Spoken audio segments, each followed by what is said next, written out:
Welcome. Tonight, I invite you to dim the lights, rest your head on your pillow, and allow your body to become still. For the next hour or two, we will drift gently through the story of one of the greatest civilizations in human history, the Roman Empire. Before we begin, if you find peace in these calm history journeys, I invite you to subscribe. That way, whenever you need a soothing story to fall asleep to, you can return here and find comfort. Now, take a deep breath. Let the day fade away, and let us begin with the earliest days of Rome, a small settlement on the banks of the river Tiber, where legend and history intertwine. Long before Rome's marble temples and mighty legions, there were quiet hills along the river Tiber. Farmers tilled the soil, herders tended flocks, and families lived simple lives. Yet from these modest beginnings, an empire would grow. The Romans told a story of twins, Romulus and Remus. They were abandoned as infants left beside the flowing waters of the Tiber. A she-wolf, so the legend goes, found them, fed them, and raised them until a shepherd took them in. When the brothers grew, they dreamed of founding a city, but their bond broke, and in the struggle, Romulus slew Remus. And so, in sorrow and triumph, Rome was born. Whether legend or myth, the story carried meaning.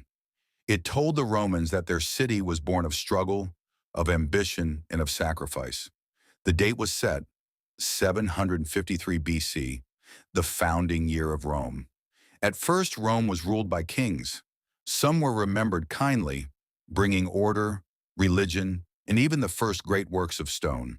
Others, however, were cruel and arrogant. The last king, Tarquin the Proud, fell in 509 BC after his tyranny stirred rebellion. In his place, the Romans created something new, a republic, governed not by one man, but by the Senate and elected magistrates. The republic was not perfect. Power belonged mostly to the wealthy patricians, while the common plebeians struggled for rights. Yet over time, through protest and persistence, the plebeians gained more voice. Slowly, Rome built a system of balance. Consuls, tribunes, senators, all bound by laws and traditions. It was messy, but it was resilient. And from this foundation, Rome began to grow. Step by step, year by year, the little city on the Tiber began to expand beyond its walls, looking first to its neighbors in Italy and later across the seas. The Punic Wars brought Rome into conflict with a powerful rival, Carthage. For over a century, Rome and Carthage fought three brutal wars. The most famous moment came when the Carthaginian general Hannibal led his army, and even elephants, across the Alps to strike at Italy. For years, he roamed the Italian countryside, winning battles but never the war itself. In time, Rome adapted. Under the leadership of Scipio Africanus, Rome struck back, defeating Hannibal at the Battle of Zama. Carthage was destroyed, its lands salted, its name erased from power. Rome now stood unchallenged in the Western Mediterranean. Greece, Egypt, Spain, one by one, powerful regions fell into Rome's grasp. With every conquest came wealth, grain from Egypt, silver from Spain, art and philosophy from Greece. Rome grew rich but also restless. Generals like Julius Caesar rose to power, beloved by their legions and feared by the Senate. Caesar's campaigns in Gaul made him a legend. His commentaries read even by common citizens. But his ambition frightened Rome's leaders. When Caesar crossed the Rubicon River in 49 BC, he declared war on the old republic itself. Civil war followed, ending in Caesar's victory. He declared himself dictator for life. But in 44 BC, on the Ides of March, senators who claimed to be saving the republic plunged their daggers into him. Yet the republic was not saved. Instead, chaos deepened. And from that chaos, something new would be born.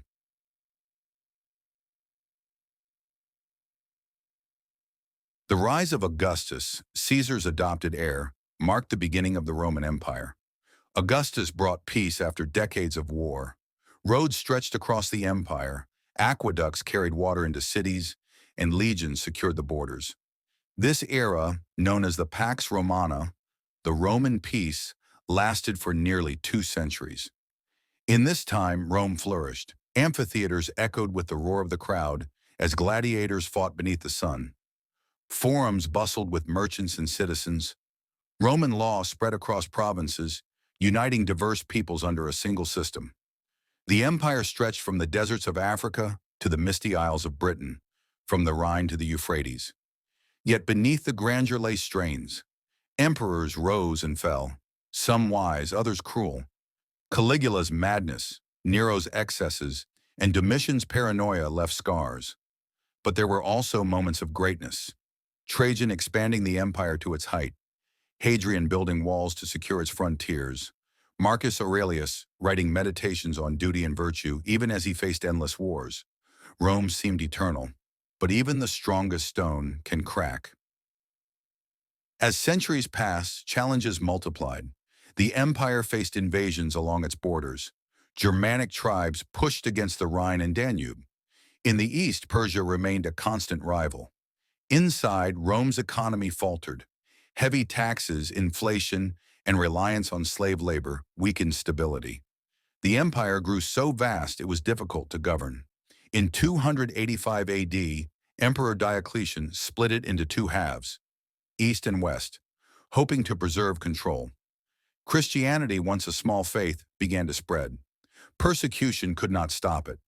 By the reign of Constantine, the empire's first Christian emperor, it was embraced, reshaping Rome's spirit and identity. Constantine even built a new capital in the east, Constantinople, shining on the Bosporus, destined to outlast Rome itself. But in the west, troubles deepened. Corruption, power struggles, and weak leadership left the empire vulnerable. Rome's legions, once feared, grew thin. Enemies pressed harder at the gates. In 410 AD, the unthinkable happened. Alaric and his Visigoth warriors marched into Rome and sacked the city. The world was shocked. Rome, the eternal city, had fallen to foreign hands. Though the empire staggered on, its strength was fading. For decades, waves of invaders chipped away at the empire's lands. Vandals crossed into Africa. The Huns, led by Attila, terrorized Europe. Provinces once loyal drifted away, no longer seeing Rome as a protector. Finally, in 476 AD, the Western Roman Empire came to its symbolic end. The last emperor, a boy named Romulus Augustulus, was deposed by a Germanic chieftain named Odoacer.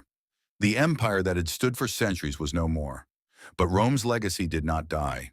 Its laws shaped nations, its architecture inspired builders, its language, Latin, became the root of many tongues. In the east, the Byzantine Empire carried Rome's torch for nearly 1,000 years more, until Constantinople too would fall in 1453. And so, though Rome fell, Rome also endured, echoing through every courthouse, cathedral, and city that rose in its shadow.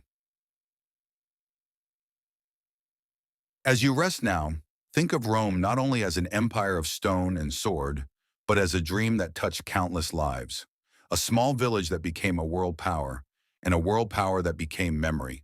Close your eyes. Let the story of Rome drift into the distance, like the fading sound of footsteps on an ancient road. Thank you for joining me on this journey. If you found peace in this gentle history, I invite you once again to subscribe, so you may return whenever you wish to relax and learn. Good night, and may history's echoes bring you rest.